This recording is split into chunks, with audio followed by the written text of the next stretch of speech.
Bien, en la reforma de la Constitución con dirigentes y diputados de la oposición, está Graciela Camaño del Peronismo Federal, Oscar Aguad de la Unión Cívica Radical, Gerardo Milman del GEN y Federico Pinedo del PRO.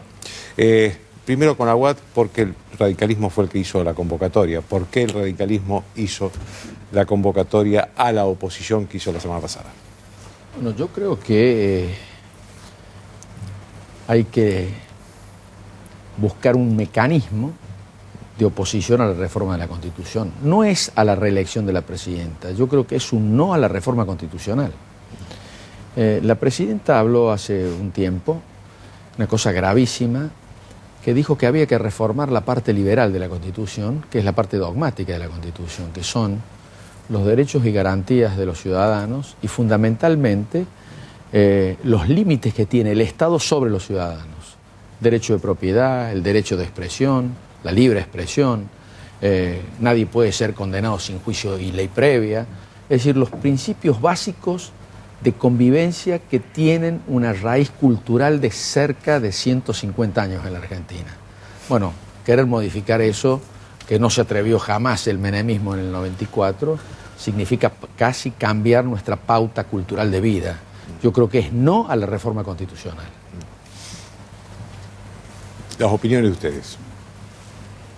No, si yo comparto que además es un gobierno que se está yendo, me parece que hasta es una falta de ética venir a plantear en lo que se denomina el síndrome del pato rengo, ¿no? El final de gobierno, la posibilidad de una reforma, porque además en los dichos no solamente de los dirigentes políticos, sino de los propios intelectuales del kirchnerismo, subyace como una cuestión fundamental para ellos, más allá del planteo que hace el doctor Aguad, la cuestión de la reelección. Y me parece que antes de hablar de una reforma constitucional, el kirchnerismo debería poder ofrecerle a la ciudadanía una reforma impositiva, por ejemplo, que es uno de los grandes temas pendientes que debió haberse resuelto en este periodo de 10 años de extrema prosperidad, en donde es castigado impositivamente el que vive en un barrio humilde cuando compra un paquete de fideo de mala marca y es castigada el de clase media cuando va a trabajar y le hacen sus descuentos con el pomposo nombre de impuesto a las ganancias. Entonces me parece que esta suerte de locura reformista que le agarró al kirchnerismo en el final de su existencia, hacia el final de su existencia. ¿Usted cree que es el final de la existencia? Yo creo que sí, porque me da la impresión de que no se pueden violentar de esta manera las normas. Nosotros estamos en este momento con el tratamiento de la reforma del Código Civil. Le puedo asegurar que es algo atormentador lo que se propone, en los términos en que se propone, de la manera en que se propone, y como si esto fuera poco, en el medio del debate se aparecen con una suerte de proyecto borrador de reordenamiento de tierras donde definen el tema de la expropiación, lo redefinen el tema de la expropiación y donde claramente hay una obsesión muy marcada por redefinir el tema de la propiedad privada. Entonces me parece que estos son temas a los que probablemente podamos arribar, pero tiene que ser con un gobierno que tenga un nivel de cordura por lo menos y que tenga un panorama futuro político que nos permita suponer a los argentinos que no se vienen a hacer estas cosas por cuestiones de intereses particulares, sino de que efectivamente se vienen a hacer estas reformas porque todos los argentinos así lo necesitamos o así lo queremos. Esto es muy sectorizado, tiene que ver con un sesgo ideológico, con el aprovechamiento incluso de una cuestión ideológica, porque en la Argentina las izquierdas existen. Y este disfraz que se ha puesto el kirchnerismo de progresismo, de izquierda, para usufructuar los beneficios de una pseudo revolución, está a la vista en lo que presentan, en donde siempre traen el disfraz del cordero, ¿no es cierto? O sea, traen aquello con lo que pretenden sosegar las voluntades de los que legítimamente sostienen a veces desde sus propias ideologías algunas cuestiones, pero por abajo viene el puñal. ¿Qué es lo que pasó con el tema de Chicone, ¿no es cierto? A mí me parece legítimo que algún dirigente político sostenga una determinada posición en materia de expropiación, de soberanía, etcétera, etcétera. Pero de ahí a venir a pagarle la deuda a los amigos de Vudú, me parece que hay un tramo muy largo. Entonces se confunde todo y ellos aprovechan muy bien la ocasión. Yo siento que lo que primero debemos hacer es caracterizar al kirchnerismo, digamos, para poder entender de qué estamos hablando. Esta es una familia gobernante que se preparó para la alternancia matrimonial. Digamos, cuando se ideó, lo que se proponían era Néstor primero, Cristina segundo, Néstor otra vez, Cristina otra vez. Bueno, eso se truncó malogradamente por el fallecimiento del expresidente. Y entonces ahora nos encontramos ante un gobierno que tiene el síndrome de cualquier cesarismo. Yo digo que es un cesarismo ambiguo desde el punto de vista ideológico, porque si bien tiene un discurso progresista donde es oposición, donde gobierna no tiene nada que ver eso, porque los intendentes de Gran Buenos Aires no son progresistas, Infran en Formosa no es progresista, Gioja en San Juan no lo es, y así podríamos seguir con la lista interminable. Y ese cesarismo tiene algunas condiciones: un líder carismático, que lo tiene, que utiliza la cadena nacional abusivamente, una abusividad retórica. Hoy lo hizo para presentarnos una exposición en Venecia, digamos, ese es el objetivo de la cadena nacional. Pero además ese cesarismo necesita sin ninguna duda mucho tiempo para llevar adelante su ingeniería social, y los tiempos constitucionales no le alcanzan, y esa es la utilización. Cuando la diputada Camaño decía el documento La Diferencia, que ha escrito Carta Abierta, uno puede ver claramente, porque ahí se habla de la reelección, porque a veces se nos acusa a partidos políticos, medios de comunicación, de ser los ideólogos los que han instalado este tema, cuando uno puede encontrar distintos dirigentes y además la fuente de ideas del gobierno en ese sentido. Y además está inmerso en un autoritarismo progresivo. A medida que pasa el tiempo hay más autoritarismo, y eso conlleva supresión de los partidos políticos, supresión de los medios de comunicación independientes, supresión del Parlamento, todos los organismos que fueron ideados para criticar. Eso es lo que se va a querer plasmar en una futura reforma constitucional. Federico. Yo creo que la Constitución es el tratado de paz de los argentinos. Es como la pauta de convivencia en paz de los argentinos. Entonces, si vos eliminás la pauta de convivencia en paz, te queda la convivencia del ataque, de la defenestración del otro, de la destrucción del que piensa distinto, de la persecución del que piensa distinto, que te mandan la CIDE, que te mandan la policía, que te mandan la FIP, a tipos comunes que andan por ahí simplemente porque dicen que bajaron sus ventas, que buscan generar miedo. Ahora, todas estas cosas, ¿no?, de miedo, de violencia, de falta de ley, ¿a dónde llevan? Llevan a la imposibilidad de la convivencia en paz, que es la inseguridad que vivimos todos los días, ¿no? Así que me parece que la defensa de la Constitución es la defensa de la convivencia pacífica y de lo que le dio progreso a la Argentina cuando la Argentina progresó. Hubo miles de muertos para defender la Constitución, para que existiera Constitución. Y ahora esta gente, como le conviene una cosa política personal, se la quiere encargar, y con eso se quiere encargar todo lo que fue el motivo de las luchas de los argentinos para tener derechos personales, derechos de proteger a tu familia, derechos de ser el dueño de tu trabajo, para utilizar los recursos que generes en el progreso de tu familia y el progreso de tu país. Todo esto se lo quieren cargar para hacer kirchnerismo explícito, y bueno, me parece que eso requiere lo que dice Aguad, una unidad fuerte de la oposición para dejar una posición absolutamente clara. Esto no es lo que la Argentina quiere, y la Argentina es más importante que los Kirchner. Ellos creen que no, pero yo estoy absolutamente convencido que es más importante que los Kirchner. Juan, ¿ustedes creen que esta posición conjunta de la oposición se va a dar? Yo creo que sí. Yo creo que estamos frente a un hecho que puede llamárselo histórico, de una unidad o de un acuerdo de la oposición para impedir la reforma de la Constitución. Vea, Joaquín, todos los proyectos personalistas terminan de esta manera. Los proyectos personalistas no tienen sucesores. El sucesor es quien lleva adelante el proyecto. Estos son los populismos. Como no hay programas de gobierno que se puedan suceder, como no hay proyecto de nación que se pueda suceder, lo que hay que sucederse es a sí mismo. Ya pasó con Menem. Menem fue un populismo neoliberal, este es un populismo estatista, pero todos terminan de la misma manera. Hay que eternizar a quien está en el poder porque no tiene sucesor. Yo tiro este tema porque hoy quedé alarmado en la Argentina que está hambrienta de inversiones, y ese es el problema central de la economía. Hoy sale el ministro de Economía, Kicillof, a hablar de la rentabilidad razonable. Es decir, que ahora empezamos a tener un país donde el gobierno va a fijar cuál es la razonabilidad de la renta de los empresarios, con lo cual matamos la reinversión en el país. Yo creo que la oposición tiene que hacer una fuertísima apuesta a la unidad para impedir que el país se siga deteriorando.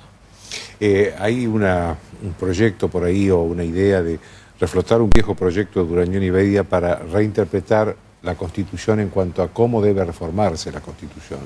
Si es con mayoría simple del Congreso, con los 2/3. ¿Ustedes creen que esto es viable? No, la Constitución es clara al respecto y acá no hay inventos posibles.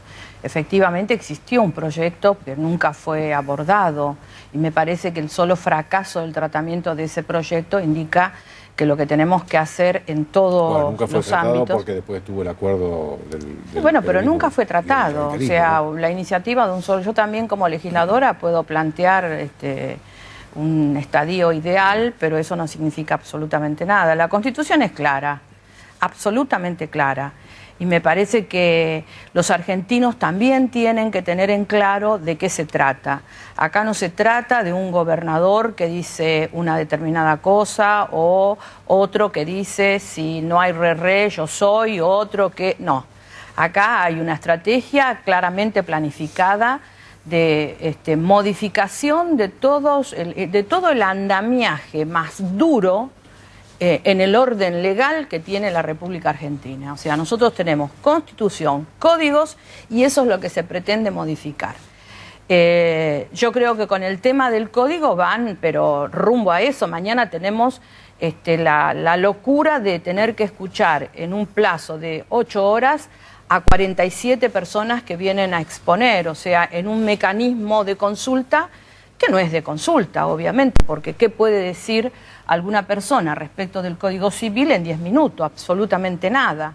Entonces lo único que hacen es venir y arrojar la ponencia que se tiene.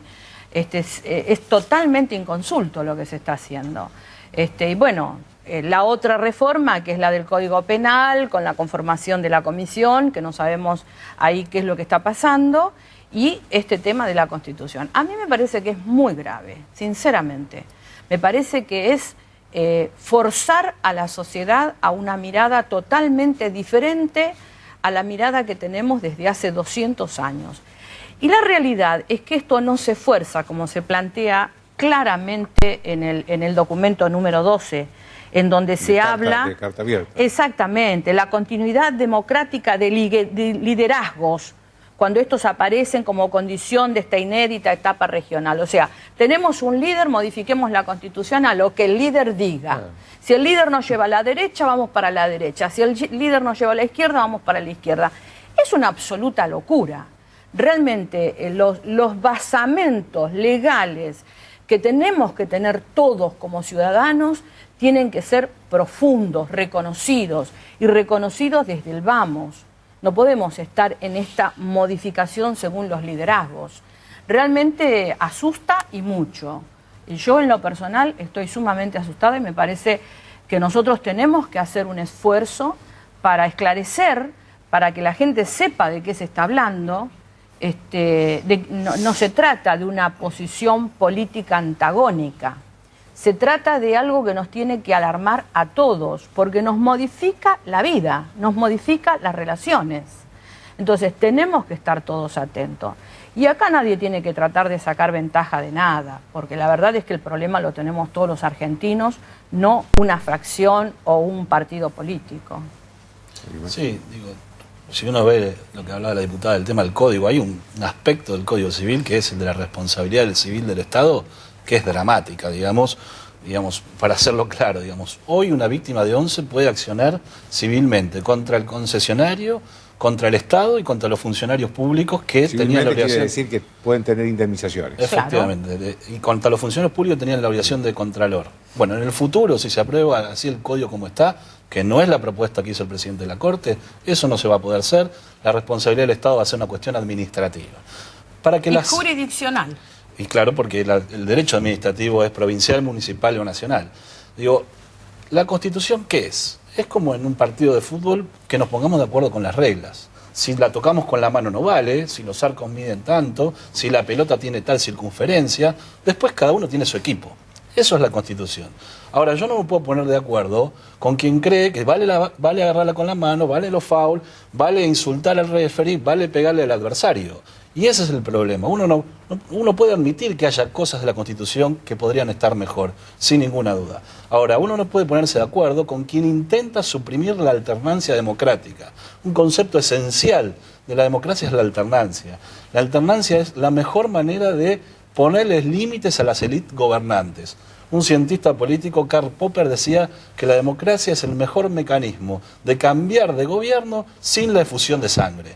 Y en definitiva, hoy se considera la alternancia democrática como un contralor inclusive superior a la propia división de poderes. Una pregunta al margen de esto. La semana pasada se debatió en la Cámara de Diputados y se aprobó la expropiación de Chicone. ¿Cuál es la conclusión de la ex Chicone? ¿Cuál es la conclusión que ustedes, que han participado de ese debate, ya Graciela algo nos adelantó, pero del resto, ¿cuál es la conclusión que ustedes sacaron de ese debate? Vea, en lo personal, más allá del tema de vudú, del tema delictivo, de la sospecha de que con esto se encubre una maniobra delictiva, para mí lo más grave, se confiscó una empresa privada. Eso es un ataque artero a la inviolabilidad de la propiedad privada. Pasó lo mismo con YPF. Primero, se interviene en la empresa por parte del Poder Ejecutivo, cosa que está vedada. El Poder Ejecutivo no puede intervenir las empresas, solamente lo puede hacer la justicia. Y después de intervenir la empresa y poner el interventor y adueñarse de la empresa, se manda una ley al Congreso para declarar de utilidad pública. A tal punto es así que Aerolíneas Argentinas sigue siendo de Marchand, no ha sido pagada, que YPF tampoco ni ha sido tasada YPF, obviamente no ha sido pagada, y va a pasar lo mismo con Chicone. Es decir, nosotros estamos expropiando. Acaban a pagar rápido, acordate lo que te digo. Acaban a pagar porque existe la sospecha de que le estamos pagando a ellos mismos, digamos.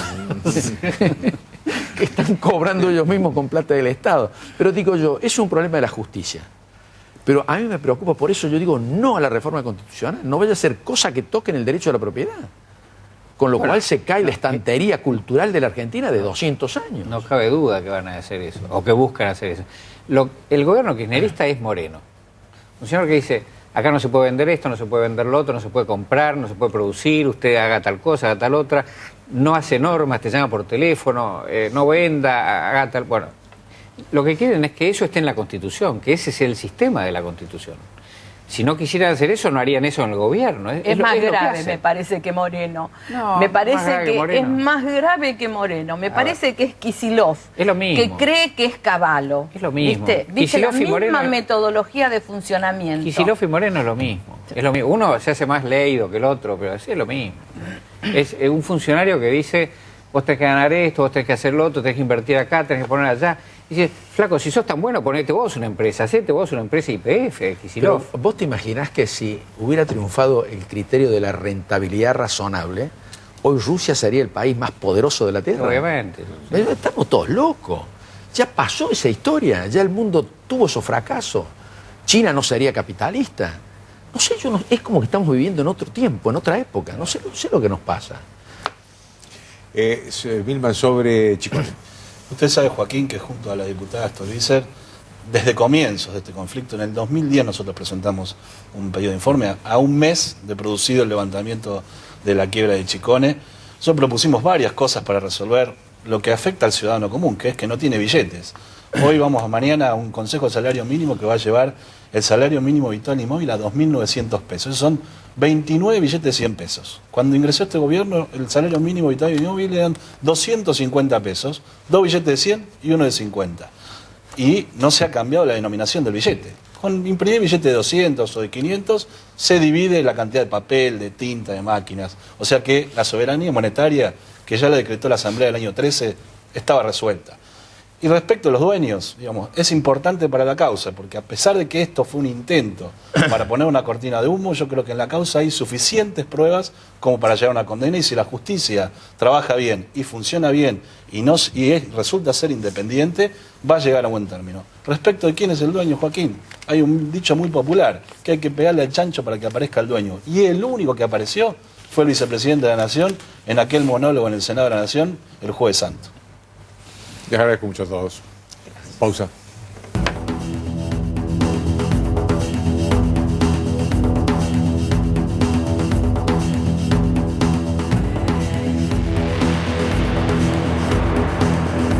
Había una vez un municipio que soñó con tener más y mejor seguridad y diseñó, creó y puso en marcha 3 centros de control de operaciones que monitorean 200 cámaras las 24 horas del día, los 365 días del año, apoyados por 50 móviles policiales exclusivos de y para la comuna. Un municipio que soñó. Y juntos lo hicimos realidad. Más Malvinas, más Argentina. Malvinas Argentinas, el municipio, Gobierno de Jesús Cariglino.